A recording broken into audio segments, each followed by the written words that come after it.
ANA eLearning Academy is brought to you by CDN Graysheet, a trusted source of rare coin and currency valuations since 1963.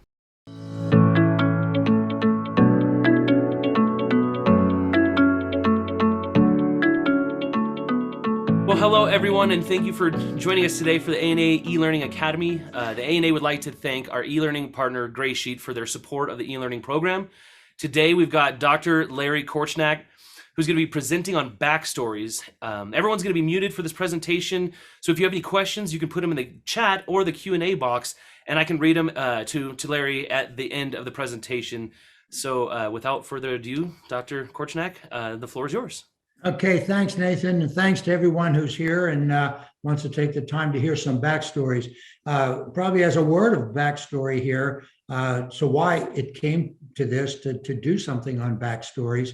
I've been collecting a lot of years since I'm 7 years old. That would make it about 68 years ago. And over that time, coins come and coins go.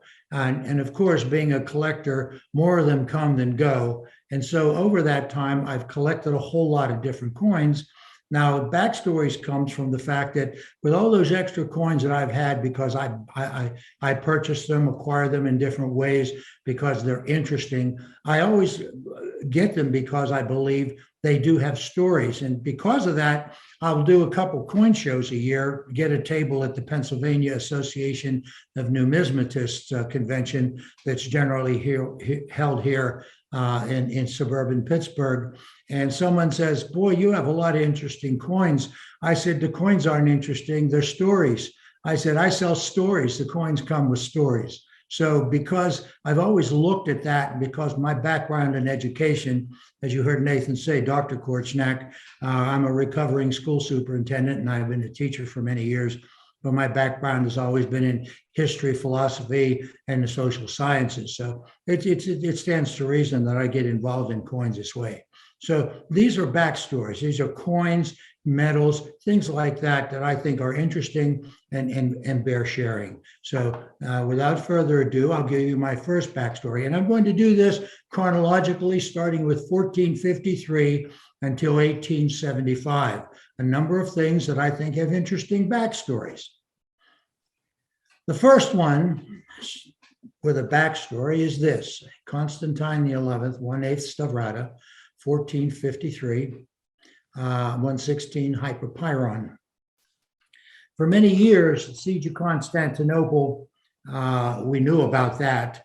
We also knew of Constantine the 11th, but coins of Constantine the 11th for a lot of years weren't verified. A hoard of Paleologian coins were discovered in 1988, and there were only two previous known half stavratas from Constantine the 11th. But there always was something written in some of the literature about other denominations. Simon Bendel studied that hoard and found a 50, or I believe it was 50, 1/8 stavrata pieces. Given the die characteristics, they were struck during the siege of Constantinople. And Constantine, who of course was virtually bankrupt at this time, wasn't making much. He was stripping some of the precious metals from the churches and things, and he struck these coins. And the reason why I have it, if some of you out there know, a recently published book on siege coins of the world, 1453 to 1902. I collect siege coins, and I believe this being that it was struck as 1 day's wages for a soldier who defended the city and or a grave digger. So I consider this essentially my first and one of my favorite siege coins. Well, that's the coin, but there is a story if you take a look at that coin. In Constantinople in 1453, Mehmed II wanted to take the city. It was the jewel. Everyone wanted it. Over the years, the Ottomans had tried many times to get Constantinople, and they wanted to get it virtually intact. Constantinople was considered impregnable. If you take a look at the map of the city of Istanbul today, you'll see the horn and the water that surrounds it on three parts, and then the series of walls that protected it from any type of attack. Well, what happened is during this time, because Constantinople and Constantine was pretty much, I would say, bankrupt, he couldn't really afford to pay for much. And that's why he stole some of the precious metals to make his coins. That being said, in the siege, in Hungarian, which is my heritage, Korchnak, my background is Slavish Hungarian. My mother was born in Italy. I sometimes say I don't know whether to fight or surrender, but it's been a great life in any way, shape, or form. But at any rate, the Hungarian gunmaker Orban said he could cast a cannon that would help Constantine defeat the Ottomans. Constantine had no money. During that particular time in history, soldiers weren't national soldiers, they were mercenaries. You paid whoever wanted to fight for you, the good soldiers, be they German, Italian, Scottish, English. In this case, this would have been Constantine's, a Byzantine people. At any rate, he didn't have the money to pay Orban. Now, Orban ultimately then said, I know somebody who has money. And so he went to Mehmed II. What finally emerged, he built this gun, and I have a representation here. This is not the actual gun, but it had knocked the molds off of this baby, and it was 27 feet long, 8 inches of solid bronze, absorbing the blast. It was designed with a 30-inch bore. Some small person could crawl into it, and that's when they fashioned large stone balls, and they fixed it up. I'm going to see if I can't. If I'm not covering that, I want to move this down. Okay, if you see on the back, that's where they'd load the packing of their explosive material, and they would put the stone ball down there, and then they would fire that baby. Well, in January of 1453, Mehmed ordered a test firing to see if he wanted it outside his golden palace, his royal palace. So the cannon was hauled into position, and they primed it, and they put the stone ball in it, rolled it back, fired that baby, and it went across the countryside for over a mile before it buried itself 6 feet into the earth. At that point, Mehmed was satisfied. Now he had a problem. Now he had this gun. He had to get the gun to Constantinople. And Edirne was his base of operations to try to lay siege to the city. So he took the gun and transported it 140 miles to Constantinople. 200 men, 60 oxen were detailed for the task. The barrel was loaded on several wagons. It took them 2.5 miles a day. Well, it took them a long time to get there. That's all it took. He finally got there, and by early April, the army was dug in. And when I say dug in, a siege doesn't mean they're attacking immediately. As you know, sieges, armies come, they set themselves up, and then they put their siege works. They position their armies. So that gave the gun coming gave time to set up for the siege. And lo and behold, that's what he had. He set it up. He fired it. Legend says that it was fired twice before it separated, and we don't know what happened to the gun. There are others here. Now, there are other guns that they have that Orban made that are smaller, but nothing as big as the 27-foot one. Now, why do I say that this is a backstory? That story about the gun is interesting because if you take a look at the coin, and I backed up here, you'll see how crude it is. A lot of the Byzantine coins were not that crude. This is the typical Byzantine coin insofar it has the emperor on the left side and Christ the Pantocrator on the right. That's Christ with his halo, and the almighty powerful one. That's what it means, the almighty, all-powerful, Pantocrator in Greek. And this was it. But the thing is, because Constantine didn't have money to pay the most skilled people, they went to the other side, like Viktor Orban did. He took his gun to the other side, and the skilled craftsmen who would make weapons for them, those also went to the other side. So that's why you see this portrait, which is a very poor portrait of Constantine XI, because nobody really had the skills to strike a very a very attractive coin. It was, let's strike it like siege coins, necessity, and pay the grave diggers or the soldiers. You might say, how do we know that this is Constantine the 11th? If you take a look here where my little arrow is, I'm going to circle, that's a K and there's an O. And if that were not, that would be John the 8th, but this is Constantine. And this is one of the 50 that were uncovered in 1988 and written up in Simon Bendel's article in the French Numismatic Review. Backstory on the coin, it might have looked prettier if they had money to pay the people to make them. Second coin, Henry VIII. Here's a coin of Henry VIII. Let me move my picture out of the way. Henry VIII looks rather simple. It's a Henry VIII shilling, but this shilling is a different one. I don't know if you can see. Well, you should. I'm going to make a circle. T-O-R, down here, Tournai. This was struck to be used in Tournai in the Netherlands, but of course, at this particular time, rather interesting.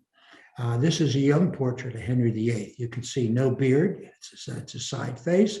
And the backstory on this one is, and there's not a lot, and it took me a long time to get information, but there is actually a book on this, and this is Tournai, the Siege of Tournai, which, as the backstory would have it, is really not a siege. Henry VIII was a young warrior. He's about 24 years old at this time. He wanted to expand the British Empire and, of course, annoy the French in the process. And the French occupied Tournai, and it was one of those areas in southern or the northern provinces of France. But he decided to come in and take care of it. And this is a siege. The people in the town, he came in with his army, set things up. They looked, the people basically said, think better of this. I don't know that we ought to fight. Maybe we just ought to surrender. And I'm really making a more complicated story very, very short. But essentially, when they saw they were grossly outnumbered, some of the people urged them to fight, and they knew that they would be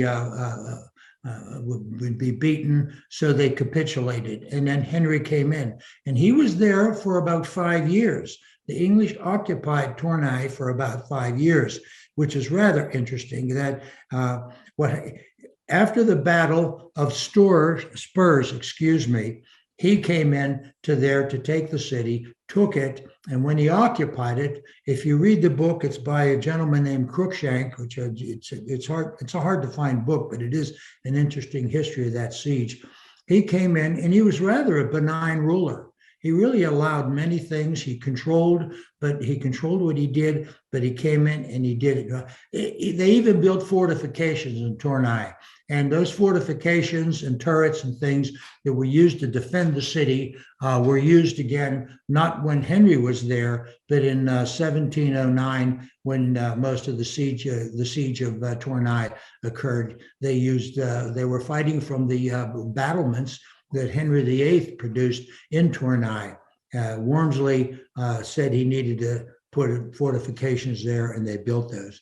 And that's the backstory on that. The shilling is not indigenous just to Great Britain and the Isles, but they struck one specifically to be circulated in Tournai in the Netherlands. Next coin. There we go. I forgot to show you. This is one of those. I took the picture. This was the Battle of Spurs. This is a representation of the English fighting the French, and afterwards then go to Tournai. And this is one. If you go to Tournai today, you will see these turrets that were created during the occupation of the British. Next backstory. Alessandro de Medici at Teston, 1535. It's a magnificent coin. It's classic. Absolutely classic Renaissance. I love this coin. It's one of my favorite non-siege coins. It has a fantastic picture of Alessandro de Medici, who was named Il Moro, the dark. He was very dark complected, had an aquiline nose. And the Saints Cosmas and Damian, which were the patron saints of Florence at the time. A lot of intrigue at this particular time. Alessandro de Medici ended up being assassinated. All the backstabbing and the politics probably make what's going on in America right now look small, but that's what happened to him. The backstory to this coin, that's Alessandro de Medici. From frontal view, you can still see his nice Italian nose. I didn't inherit my mother's Italian heritage nose, but mine's significantly sizable enough for a good Eastern European. This coin, which is the backstory, this coin was designed by Benvenuto Cellini. Cellini, of course, had done some fantastic things. This is a statue of Perseus, which is outside Piazza, the Duke's Palace, the Piazza del Duco in Piazza di Signoria in Florence. And it's an absolutely magnificent piece of work. But he's a fabulous, fabulous artist in the high times of the Renaissance. You and I can't afford his kind of work. But the backstory on this coin is the dies of this coin were made by Benvenuto Cellini.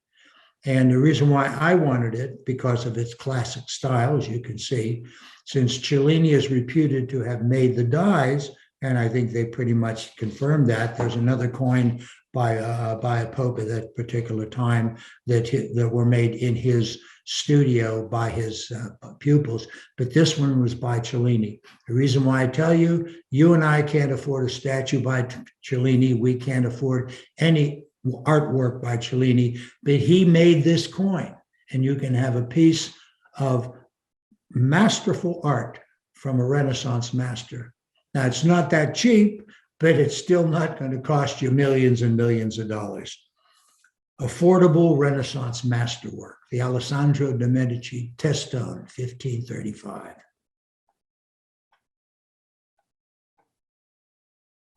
Here's the next one in 1583, St. Winiksbergen.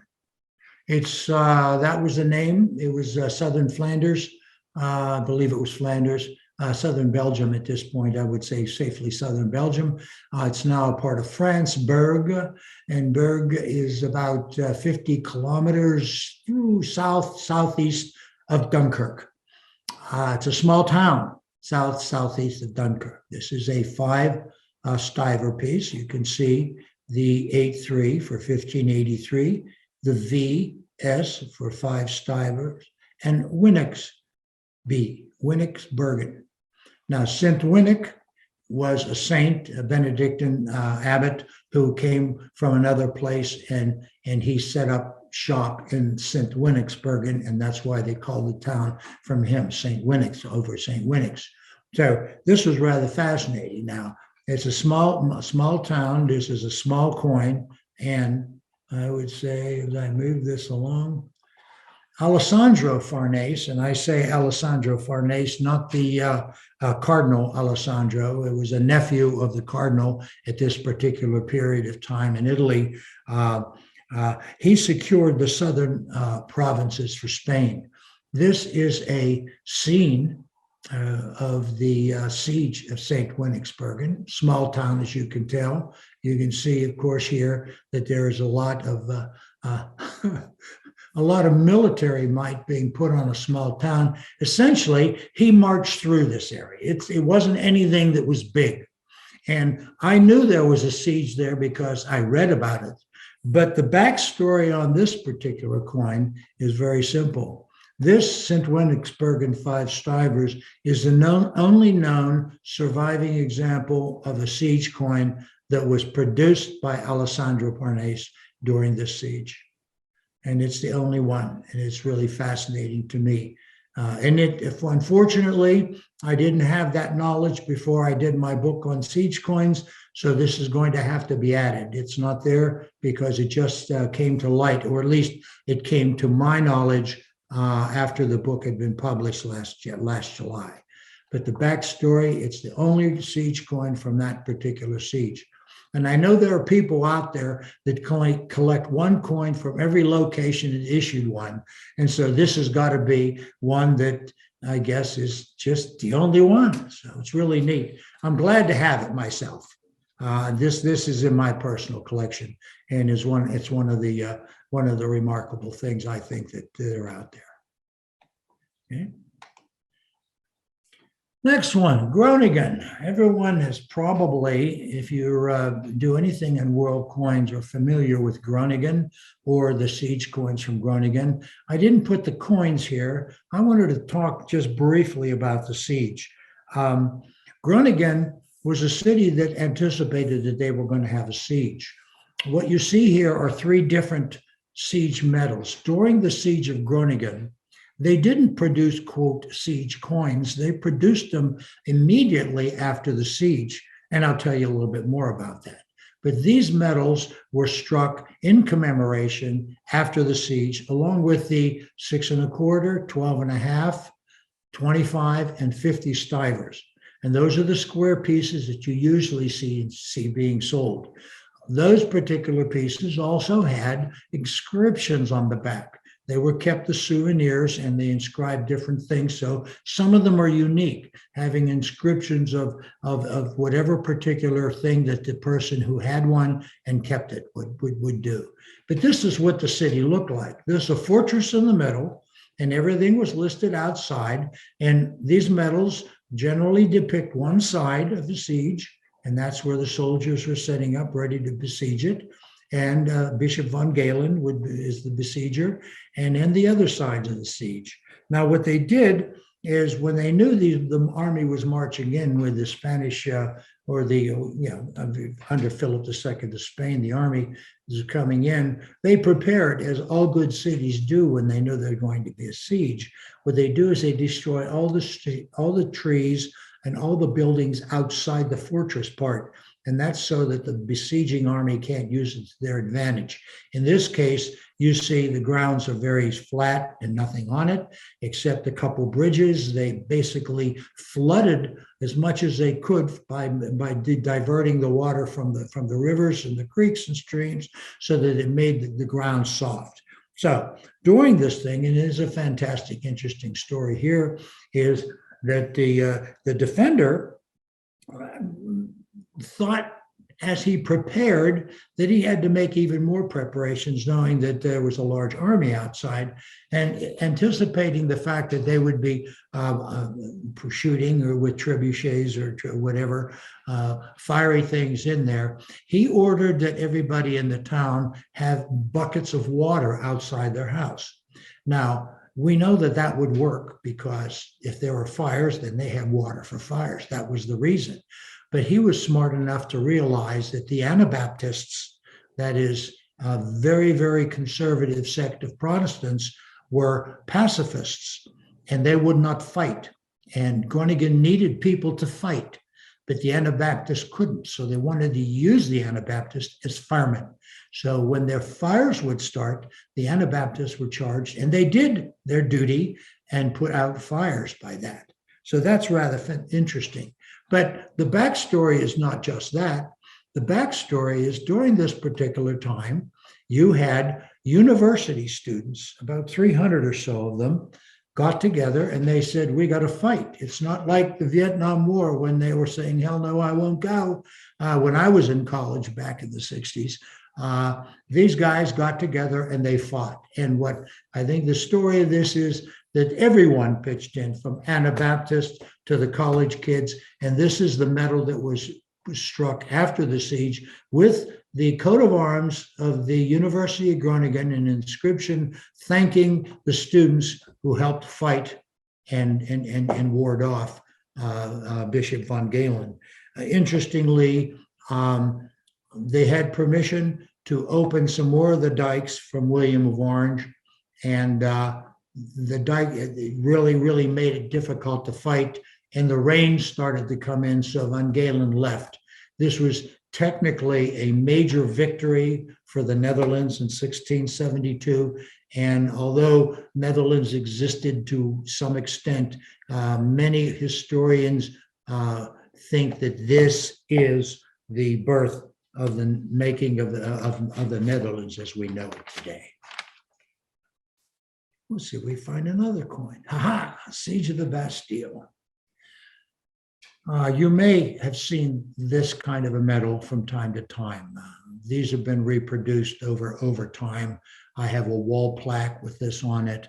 I have a medal that depicts this same siege of the Bastille that was produced when the Concorde was made. And on the reverse, it has the Concorde, SST, but they used that as promotional items. Large medal, about 78 millimeters. This is a Siege of the Bastille medal by Andrieux, a great medalist in France in 1789. This one, as you can see, is an old original. And reputed that this was made out of lead that was taken from the Bastille. And most of you, or know a little bit of history, know that this depiction of a great overtaking of the Bastille is less likely than what really happened. There were few guards and probably nigh on to around 12 to 15 prisoners in the Bastille. The Bastille essentially, taking of the Bastille was essentially a symbolic gesture of people coming together against the reigning monarch in the revolution. And this is one of those medals he made. This is a more complicated one, as you see inscriptions are on the side and that, not the simple ones. But there is one thing that you should know about this, that Andrieux gave these a couple of years later in 1792. A gentleman named Monsieur Paulois grabbed those medals, made that medal, supposed, as I said, reportedly from lead from the Bastille. And these were put together and given to members of the parliament, the French parliament, the electors. He made them and gave them to them on the 28th of January, 1792, L'Encadre de la Liberté, Monsieur Paulois. And that's in the backstory on that medal. You see the medals a lot, but what you will not see is the fact that that medal was actually given to the patriots in the parliament, the French parliament in 1792. Here's an interesting one. Azores, Terceira Island, 80 Reis, 1826. What do I say about this? Terceira Island is of the Portuguese Azores. I was once stranded in Porto, Portugal, and couldn't get out because they lost my reservation. So they ended up sending me to the Azores as a puddle jump till I can get to Boston so I can get back to Pittsburgh. And I was supposed to land in Terceira, but the whole problem was the plane was late, so they landed me on another island. And as a collector of necessity coins, I thought, wow, one time in my life, I know I'll never get back. I'll get to Terceira Island, where I have this Terceira 80 Reis 1826 copper coin. And so I never did get Terceira, but I have the coin. This coin was and was not in Kraus.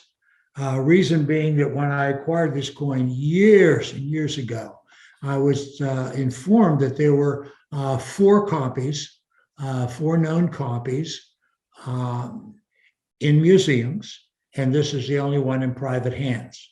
And it's not listed, the 80 Reis.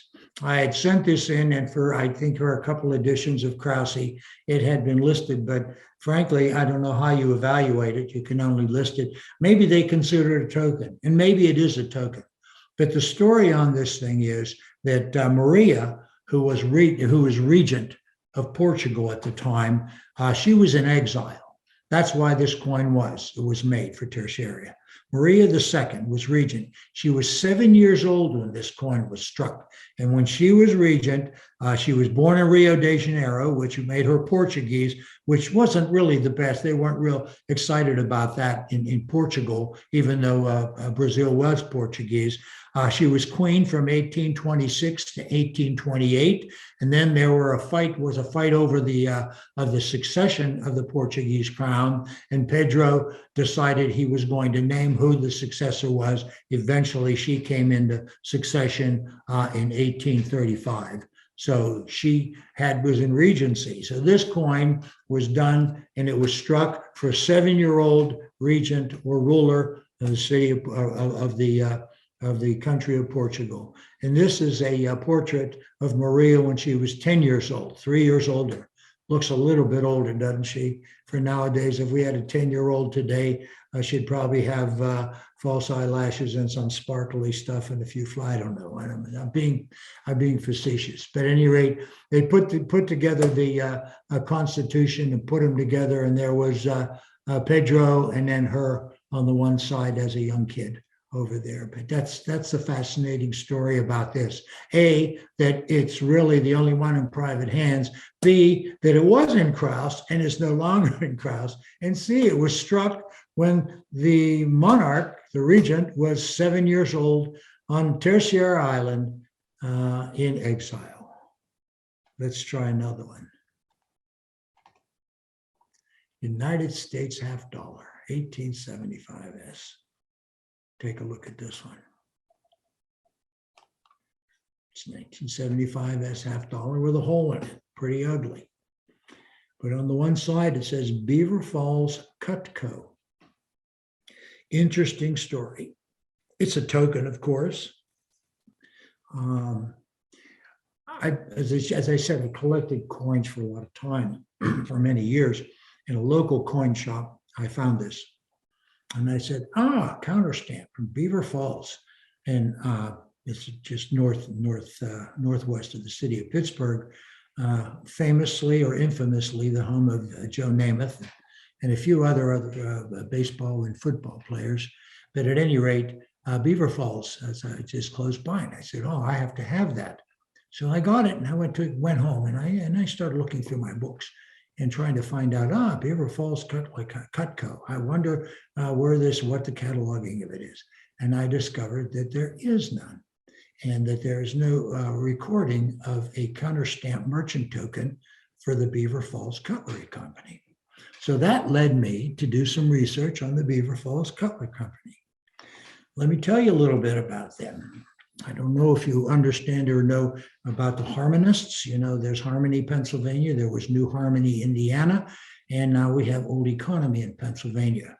Essentially, the Harmonists were a celibate society that were run by the Rapps, RAPP. They were Anabaptists. They were avowed celibatists. They had a cult. I would know if it's a cult. I don't want to say that.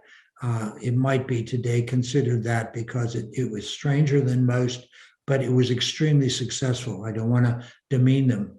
They had a very religious organization that they built up. They first came to Harmony, Pennsylvania. Then they decided that they were going to expand to New Harmony, Indiana. And from my reading of history, they were not well received because they were extremely conservative, celibate Anabaptists. And so they left New Harmony and set up shop in Ambridge, Pennsylvania, which is, again, a little closer to Pittsburgh than Beaver Falls, but they created a place called the New Economy, and then Ambridge was built around them. So this city or this place called New Economy still exists today, okay? And this is what it looks like. Excuse me, I said New Economy. It's Old Economy. I'm thinking of New Harmony. There's a place called Old Economy that sits in the city of Ambridge. They made things at Old Economy. And because they were celibate and because they accepted no wages, they became extremely wealthy. And Frederick Rapp had a storage of silver and gold here for a lot of times because they became, after they discovered in the turn of the century, the 1800s, that not too many people were joining a society that was celibate, that they began to wane and they couldn't produce their own. So they created a holding company. And that holding company became, part of that is the Beaver Falls Cutlery Company. And this is an etching of the Beaver Falls Cutlery Company. This is, if you can see, Beaver Falls Cutco. This is on the blade of a typical kind of knife. This is a bone-handled knife, which is metal, bone-handled, very typical of the period, Civil War period and post-Civil War period. And just prior to the Civil War, they also had wooden handles.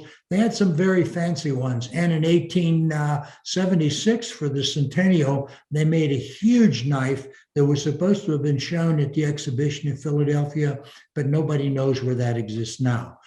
Now, as I keep running on here, I'm telling you that this is the Harmonists, the Beaver Falls Cutlery Company, made cutlery, of all sorts for many years in Old Economy, which is in Ambridge, Pennsylvania, outside of Pittsburgh, and they had a problem. It became a problem that in 1872, the workers at the Beaver Falls Cutlery Company, which is run by the Harmonists, went on strike. And rather than resolve the strike, what Old Economy did, the people who ran the place, they hired, I believe, about 200 Chinese laborers. And that's why I have the Chinese labor. This is a picture of one of the Chinese laborers that is in the Beaver Falls Museum. Also in the Beaver Falls Museum, for those of you who like literary things, when I went there and I began to research this and collect some things, I wrote a brief article for the Numismatist on this, the Beaver Falls Cutlery Company. They have a stock certificate, and I could not get them to give me permission to open the sealed case so that I could make a copy of the stock certificate for my collection and for my article. But in that case, you have Beaver Falls Cutlery, you have the stock certificate, and there's a book, a Chinese book called The Dream of the Red Chamber, which was handwritten, of course, back then, handwritten, illustrated, which is an exceedingly rare historical book from China. And somebody about 2 years ago, since in Western Pennsylvania, we have predominantly Eastern European immigrants, we have more of the Asian immigrants. Someone came and saw that book and said, oh my God, this is a rare book. And it's nigh on to worth hundreds of thousands of dollars sitting in the Beaver Falls Museum. Now, that's not what I came to tell you about. The reason why the backstory here is in the strike of 1872, they brought in these Chinese workers. They brought them in from China because there was a lady in Beaver Falls whose book that is, a wealthy Chinese woman, brought these people over up through New Orleans, up through the Mississippi River and the Ohio. And so they dropped them off there in Beaver Falls. And these people, by all accounts, were excellent workers. Unfortunately,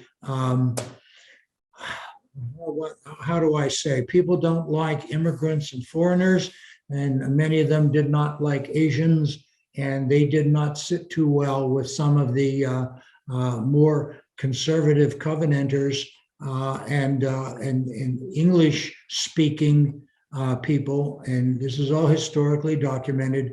Many of them were taunted, some of them were beaten, and some of them actually died. And so these workers, who were excellent workers and did so for about 6 to 8 years, were considered scabs. And of course they were. The payroll dropped from $13,000 a month to $5,000 a month to pay the new people. And so this cutlery company still survived, and then afterwards did, but dissipated somewhat. In Beaver Falls, we know there was a cemetery for these people, but historical records indicate that some unknown benefactor had them all exhumed and sent back to China. That's the story. Nobody can confirm who did it or why they did it, but by all accounts, it was done. And the backstory to the Beaver Falls Cutlery Company is, number one, it's really the only one. I'm still looking for a second one. I don't know that one could be considered legitimately be considered a merchant token unless there's more than one. I did check, and the Beaver Falls Cutco inscription on this coin, there you go, is the same, essentially, in the same millimeter size is on this knife. So it did come from the Beaver Falls Cutlery Company. For whom and for what reason, I don't know. But that's the United States $50, 1875 counterstamped by the Beaver Falls Cutlery Company. And those are 8 of my backstories. I wanted to get done because I know we have to be out of the Money Museum in an hour. Nathan told me, make sure we've got it. And there it is. That's my story. Those are my stories, and I'm sticking to it. So there. I love it. Well, does anybody have, I'm looking in the Q&A in the chat. Was there anything that anyone wanted to bring to Dr. Korchnak's attention or ask any questions?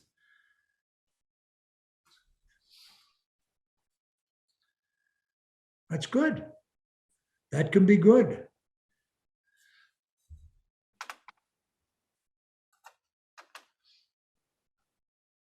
I'm not seeing anything come through. We'll give it a little bit longer just in case. Okay. So Jackson Hancock just asked, are the Gregorian siege pieces affordable? You're talking about hold on a second. I'm going back. They're talking about the first ones, the Stavradas. The Constantine Stavradas? Excuse me. What kind of siege? I missed the adjective. Which sieges? He said, are the Gregorian siege pieces affordable? The Constantine, this would be out of my league now. When I bought that, it was a lot of money. They were handled through Harlan Burke. I know Harlan from time to time had some of the larger pieces. I don't believe it was a siege piece. The large one seems too nicely made and more as presentation pieces. These really crude ones are the ones, and I think they're still let's say they're affordable. They're in the five figures. They're affordable, but they're not cheap. He did want to ask. He said I misspelled it. He was curious about the Netherlands one. Oh, the Sint-Winiksbergen. This one. Oh, I know what you're talking about. I'm sorry. Let me go back here. The Groningen, not Gregorian, the Groningen pieces. I probably said it wrong. You said it wrong. It's your fault, Nathan. I'm blaming you. A book was written in 72 by Hanno Weiler, and it's Groningen Munster Korn.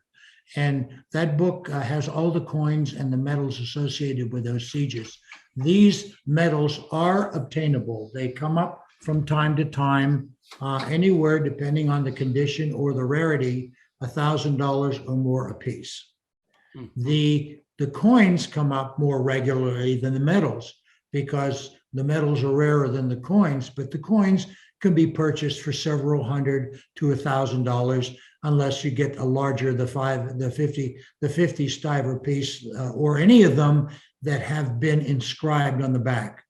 I'm preparing for the ANA, not this year, but next year. It's going to be held in Pittsburgh. We lost our ANA to COVID, but I'm going to put together an exhibit of Groningen siege, including these pieces. I have a collection of 13 of these different Groningen siege medals, and a complete set, of course, the siege coins, and one of each denomination that has been inscribed on the back.